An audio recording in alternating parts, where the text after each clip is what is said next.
నా పేరు ఎస్తేరు, మాది సిద్దిపేట. అమ్మ అయ్యగారుకు అమ్మకు వందనాలు. వందనాలమ్మ. నేను చెప్పే సాక్ష్యం ఏంటిదంటే 50 రోజుల మీటింగ్స్లో వచ్చిన నేను. అయితే కొంచెం ఆర్థిక సమస్యలు బాగుండే, రావడానికి కూడా ఛార్జ్కి డబ్బులు లేకుండే. మస్తు బాధ కొద్ది వచ్చిన. దేవా, ఇంత బాధ కొద్ది వస్తున్నా, నా పేరు పెట్టి ఎలాగైనా విలువ ప్రభా, గంత మందిలో నువ్వు పిలుస్తావని నమ్మకం కొద్ది వచ్చిన నేను. వచ్చినప్పుడు అయ్యగారు డాడీ వాక్యం చెప్తుంటే ఎస్తేరు అని నీ పేరు ఉంటే నువ్వు ఒక వేకువ చుక్క లెక్క వెలుగుతావు, నువ్వు అనేక మందికి ఆశీర్వాదకరంగా మారుతావు అని ఆ రోజు దేవుడు నాతోటి మాట్లాడిండు అయ్యగారి ద్వారా. అప్పటి నుంచి మాకు ఉన్న ఆర్థిక సమస్యలు పోతున్నాయి.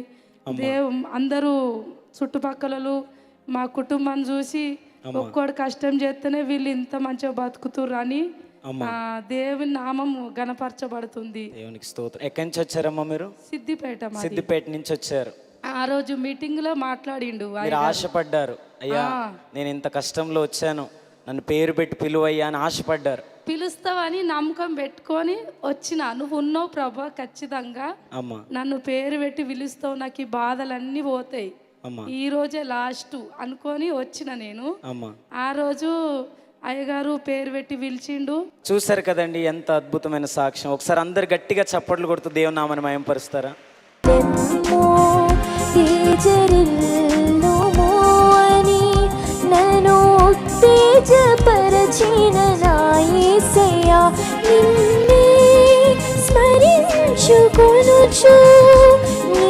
సాక్షిగా ప్రకాశించుచు రాజాధిరాజువని ప్రభువుల ప్రభువని నేను వేణుల ప్రకటించేదా.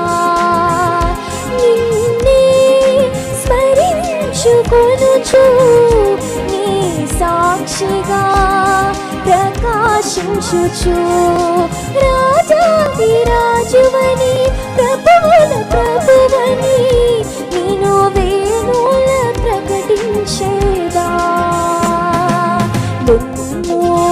తేజరిల్లుము అని నన్ను ఉత్తేజపరచిన నా యేసయ్యా.